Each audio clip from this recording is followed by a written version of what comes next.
دا یو ډیر ضروری ویډیو ده، خامخا د سره وګورئ ځکه پرون ما یو لایو کتل د ټیک ټاک په لایو کې یو 4-5 پښتانه سره ناست پر دا شی باندې بحث کوي چې الله نسته، نعوذ بالله، او دوزخ نسته، جهنم نسته، جنت نسته، د قیامت ورځ نسته. په دغه باره کې د دوی بحث و چې کم څوک به هغه به ورته رالی مبارزه به ورسره کوله او بحث به ورسره کوئ، دوی به هغه ته کنځلې کولې او هغه به د خپل لایو څخه پیسې واخیستی. نو بیا د دې کس د دې په دوی کې یو کس ما لایو ته رالی او دا یو څو سوالونه یې وکړل، د هغه جوابونه ما ورکړل. خو تاسو ته زه دا وایم که چیرې په تاسو کې څوک عالم نه وي د دې بحث ته مه کښېنئ. داسې خلک چې هغه الله ته توهین کوي، دین مذهب باره کې خبرې کوي، عالم نه وي، نو دې خبرو ته بالکل غوږ مه نیسئ او دې ته وخت مه ورکوئ.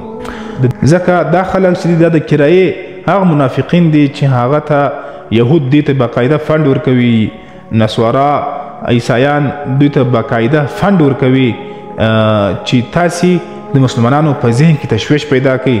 پښتون هغه یو غیرتي قوم، پر خپل دین باندې مین، پر خپل رسول باندې مین، پر خپل قرآن باندې مین قوم دی.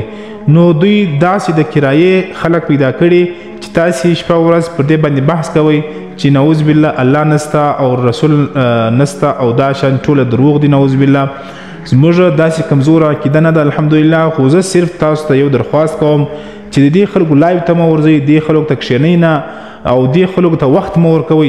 کله تاسې د دې خبره واورئ دا خلکو ته نور هم حوصله پیدا سي او دوی نور هم دا کار پر مخ باندې جاري وساتي.